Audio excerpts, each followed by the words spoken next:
जय हिंद दोस्तों, जय हिंद बच्चों। एक बार फिर से स्वागत है अपने इस यूट्यूब चैनल में।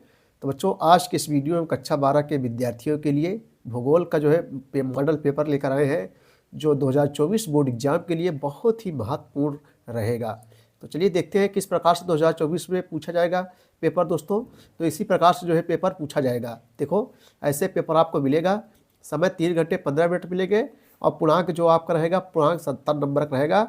ठीक है भैया, कक्षा 12 भूगोल के विद्यार्थियों के लिए ये यूपी बोर्ड का पेपर दोस्तों रहेगा और एनसीईआरटी रहेगा, यानी सभी बोर्ड के लिए भी इम्पोर्टेंट रहेगा। देखो, नोट में प्रारंभ के 15 मिनट पर छात्रों को प्रश्न पत्र पढ़ने के लिए निर्धारित है। सभी प्रश्न अनिवार्य रहेगा। ठीक है भैया, पहले वो विकल्पी रहेगा, फिर अथला उत्तरी, फिर शुल्क उत्तरी, फिर उसके बाद दीर्घ उत्तरी प्रश्न देखने को मिलेंगे। तो सबसे पहले हम लोग जो है कौन सा क्वेश्चन देखेंगे, बहुविकल्पी प्रश्नों को जो है दोस्तों देखेंगे। तो चलिए बच्चों, जो है देर न करते हुए सबसे पहले हम लोग बहुविकल्पी प्रश्नों को देखते हैं। चलिए दोस्तों, सबसे पहले वो बहुविकल्पी प्रश्नों को देखेंगे जो एक एक नंबर का रहेगा। पहला क्वेश्चन है कि भौम जल का प्रमुख स्रोत है नदी, कुआं, हिमानी, वर्षा का जल। सही जवाब बच्चों क्या हो जाएगा? भौम जल का प्रमुख स्रोत वर्षा का जल है। सही जवाब जो है यहाँ जो है डी हो जाएगा। भौम मीन्स होता है भूमि होता है, तो भौम जल का प्रमुख स्रोत क्या है? वर्षा का जल है। अगला क्वेश्चन देखें दोस्तों हम लोग, मानव विकास की अवधारणा निम्नलिखित में से किस विद्वान की देन है? मानव विकास की अवधारणा निम्नलिखित में से किस विद्वान की देन है? तो ये बहुत इंपॉर्टेंट क्वेश्चन है बच्चों। तो सही जवाब यहाँ बी हो जाएगा, डॉक्टर महबूब उल हक। महबूब उल हक जो एक पाकिस्तानी अर्थशास्त्री थे, पाकिस्तान के एक जाने माने जो है अर्थशास्त्री थे, डॉक्टर महबूब उल हक। मानव विकास की अवधारणा निम्नलिखित में किस विद्वान की देन है? डॉक्टर महबूब उल हक की जो है देन है। अगला क्वेश्चन है, जनसंख्या वितरण को प्रभावित करने वाले प्रमुख कारकों में शामिल है सामाजिक, राजनीतिक, सांस्कृतिक, ये सभी। जनसंख्या वितरण को प्रभावित करने वाले प्रमुख कारकों में शामिल है सामाजिक, राजनीतिक, सांस्कृतिक, ये सभी। सही जवाब जो है डी हो जाएगा, ये सभी हो जाएगा, यानी सामाजिक भी है, राजनीतिक भी है, सांस्कृतिक भी है। अगला क्वेश्चन भैया, वर्तमान में एशिया में विश्व की कितनी जनसंख्या निवास करती है? अगला क्वेश्चन है कि वर्तमान में एशिया में, एशिया क्या बच्चों? एशिया एक महाद्वीप है। तो एक महाद्वीप के अंतर्गत बहुत सारे देश आते हैं, जैसे एशिया महाद्वीप हो गया, अफ्रीका महाद्वीप हो गया, यूरोप महाद्वीप हो गया, ये सब दोस्तों क्या है? महाद्वीप है। तो वर्तमान में एशिया में विश्व की कितनी जनसंख्या जो है निवास करती है? तो भैया जो है सही जवाब क्या हो जाएगा? 69.5%। सही जवाब सी हो जाएगा, यानी वर्तमान में एशिया विश्व की 69.5% जनसंख्या जो है निवास करती है। ठीक है भैया, चलो अगला क्वेश्चन देखते हैं हम लोग। अगला क्वेश्चन है राजा कि निम्नलिखित में से कौन नवीकरणीय संसाधन है? नवीकरणीय संसाधन है पेट्रोलियम, कोयला, अभ्रक, वन। तो सही जवाब दोस्तों क्या हो जाएगा? वन हो जाएगा। क्या हो जाएगा भैया? वन हो जाएगा। ठीक है, चलो दोस्तों अगला क्वेश्चन देखेंगे। देखो, पढ़ाई बहुत सरली है, बहुत आप दिमाग टेंशन मत पढ़िए, नहीं पढ़ नहीं पाएंगे। यूरो टनल जोड़ती है, यूरो टनल जो है जोड़ती है London Berlin, London Paris, Paris London, Barcelona Berlin. तो सही जवाब क्या हो जाएगा? पेरिस लंदन हो जाएगा। Paris London. पेरिस दोस्तों फ्रांस की राजधानी क्या है? पेरिस। और इंग्लैंड की राजधानी क्या है? लंदन है। तो यूरो टनल जोड़ती है पेरिस और लंदन को जो है जोड़ती है। अगला क्वेश्चन है कि प्रादेशिक नियोजन का संबंध है, प्रादेशिक नियोजन का संबंध किससे है भैया? तो क्षेत्र। तो सही जवाब यहाँ क्या हो जाएगा? 4 ऑप्शन दिए गए हैं, सही जवाब बी हो जाएगा, क्षेत्र विशेष के विकास का उपागम, क्षेत्र विशेष के विकास का जो है उपागम। सही जवाब बी हो जाएगा। निम्नलिखित में से कौन सा एक तृतीय क्रियाकलाप है? निम्नलिखित में से कौन एक तृतीय क्रियाकलाप है? खेती, बुनाई, आखेट, व्यापार। तो सही जवाब दोस्तों क्या हो जाएगा? बी हो जाएगा, हाँ जो है व्यापार हो जाएगा। चलो अब हम लोग अतलगुत्तरी प्रश्नों को देखेंगे जो 2-2 नंबर का है। अतलगुत्तरी प्रश्न, मानव विकास के 3 मूलभूत क्षेत्र कौन से हैं? मानव विकास के 3 मूलभूत क्षेत्र कौन से हैं? तो आइए इसका उत्तर हम लोग देखते हैं। मानव विकास के मूलभूत क्षेत्र 3 कौन है? जैसे शिक्षा हो गया दोस्तों, स्वास्थ्य हो गया, ये सब मानव विकास के मूलभूत क्षेत्र हैं। आइए इसका हम लोग विस्तार से देखते हैं। मानव विकास के 3 मूलभूत क्षेत्र कौन से हैं? आइए इसका उत्तर हम लोग देखते हैं। मानव विकास के 3 मूलभूत क्षेत्र कौन से हैं? आइए बच्चों इसका उत्तर हम लोग देख लेते हैं, आपके सामने दिया गया है।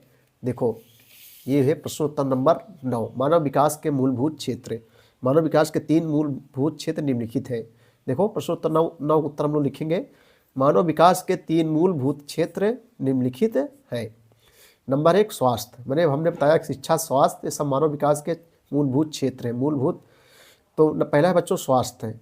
स्वास्थ्य आप लोग समझ रहे हो, इसमें जन्म के समय की जो है जीवन प्रत्याशा को जो है शामिल किया जाता है। नंबर 2 है बच्चों शिक्षा, इसमें जो है वयस्कों में शिक्षा का स्तर तथा विद्यालय तक बच्चों की पहुंच को जो है देखा जाता है। नंबर 3 जो है क्रय शक्ति, क्रय माने खरीदना, विक्रय माने बेचना, इसमें लोगों की जो है क्रय क्षमता को शामिल किया जाता है, जिससे व्यक्ति के आय के स्तर का जो है पता लगता है। ठीक है भैया, जिससे व्यक्ति के आय का स्तर पता लगता है। चलो अगला क्वेश्चन देखेंगे। प्रश्नोत्तर नंबर 10 है बच्चों, आईडीपी किस संदर्भ में वर्णित है। अगला क्वेश्चन देखेंगे तेलुगुत्री हम लोग, आईडीपी जो है किस संदर्भ में वर्णित है। इसका उत्तर हम लोग चलिए देखते हैं। चलो प्रश्नोत्तर नंबर 10 देखेंगे, आईडीपी यानी जो है आईटीडीपी किस संदर्भ में वर्णित है। तो बच्चों आईटीडीपी समन्वित जनजाति विकास प्रोग्राम के संदर्भ में वर्णित है।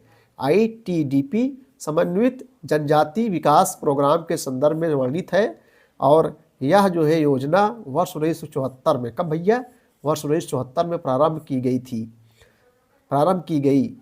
इस परियोजना का मुख्य उद्देश्य जो है गद्दियों के जीवन स्तर में सुधार करना, गद्दियों के जीवन स्तर में सुधार करना तथा हिमाचल प्रदेश में विकास के अंतर को जो है कम करना है। इसका मुख्य उद्देश्य यही है। प्रश्नोत्तर नंबर 11 है, ग्रामीण बस्तियों के भौतिक लक्षण के कौन कौन से कारक है। ग्रामीण बस्तियों के भौतिक लक्षण के कौन कौन से कारक है।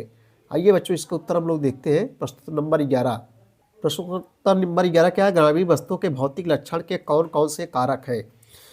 तो आइए इसको उत्तर देखें। देखो भूभाग, भूभाग की प्रकृति, ऊंचाई, जलवायु और जल की उपलब्धता ग्रामीण बस्ती के भौतिक लक्षण के कारक है। फिर से देखेंगे, भूभाग की प्रकृति, ऊंचाई, जलवायु और जल की उपलब्धता जो है ग्रामीण बस्ती के भौतिक लक्षण के क्या है बच्चों, कारक है। चलिए क्वेश्चन नंबर 12 देखेंगे, नाभिकीय ऊर्जा क्या है। भारत के प्रमुख नाभिकीय ऊर्जा केंद्रों के नाम लिखिए।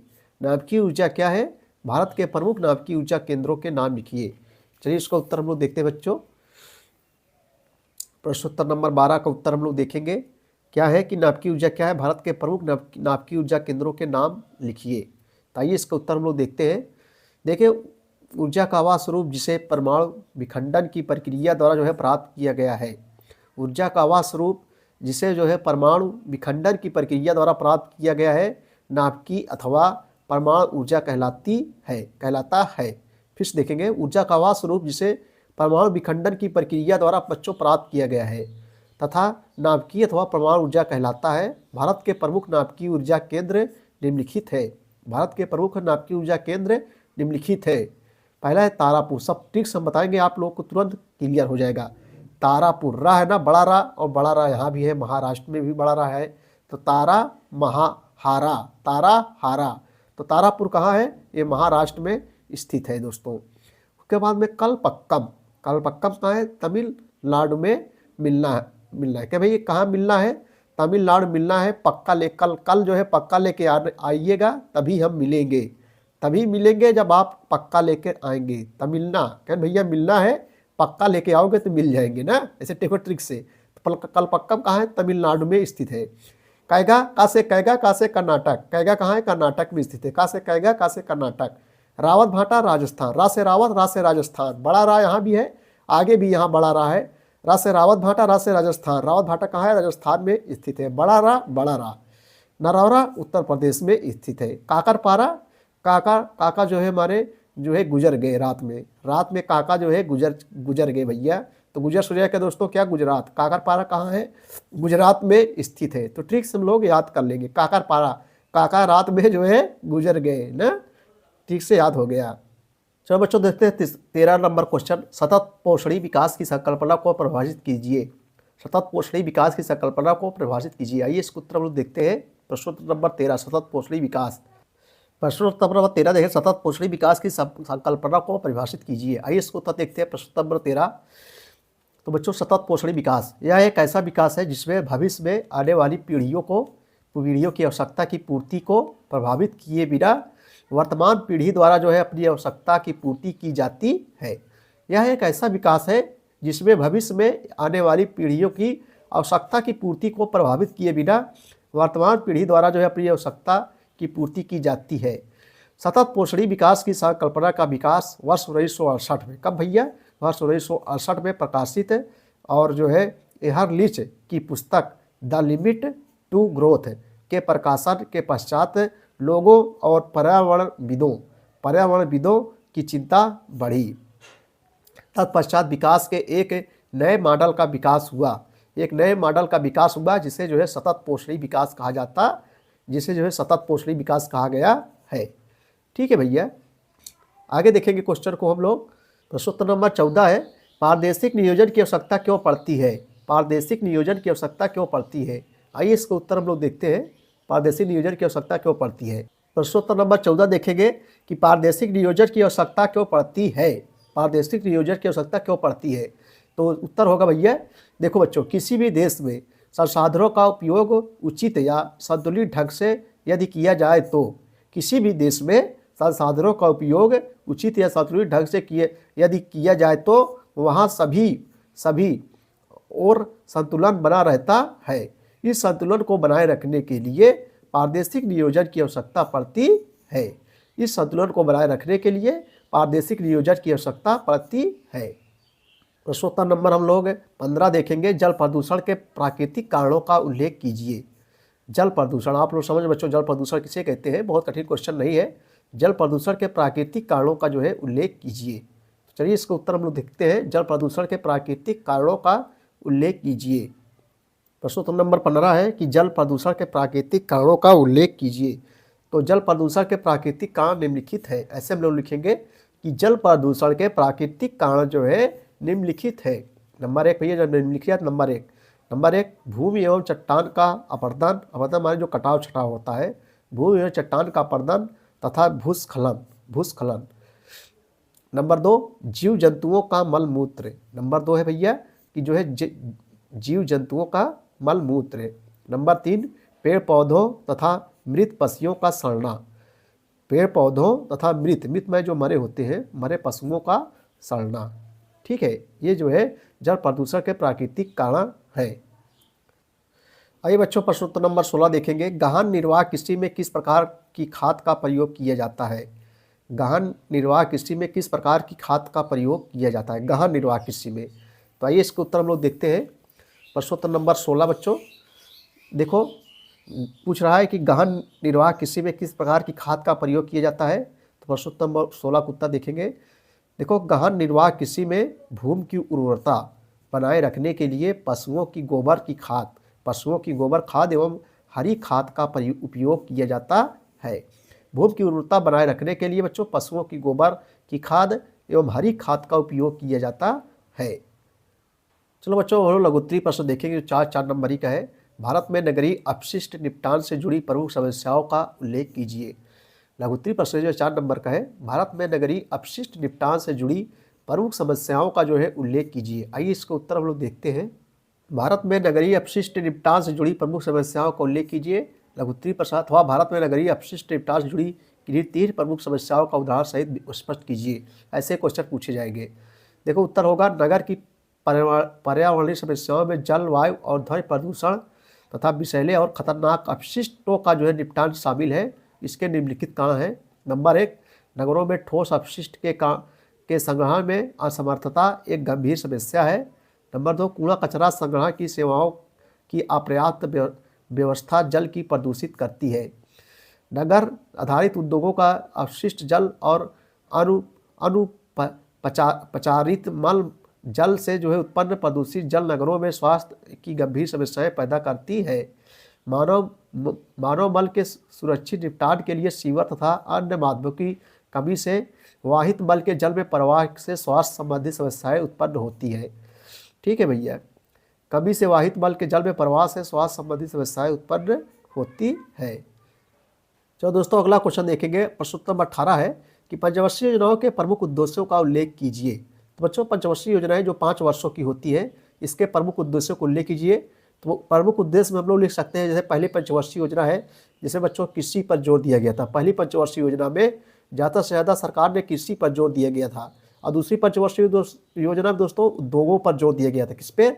उद्योगों पर जो है जोर दिया गया था दूसरी पंचवर्षीय योजना में। और तीसरी पंचवर्षीय योजना में अर्थव्यवस्था को स्वतंत्र बनाना था।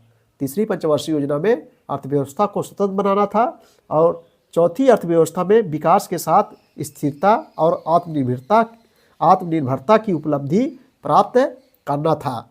ये बच्चों चौथी पंचवर्षीय योजना में विकास के साथ स्थिरता एवं आत्मनिर्भरता की उपलब्धि प्राप्त करना था। ये सब पंचवर्षीय योजनाएं के प्रमुख उद्देश्य थे।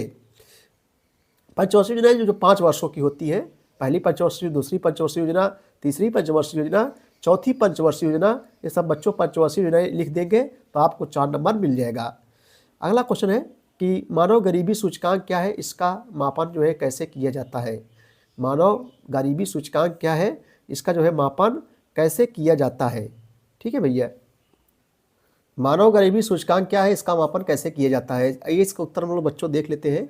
देखो, मानव गरीबी सूचकांक ह्यूमन पॉवर्टी इंडेक्स मानव विकास सूचकांक संबंधित है।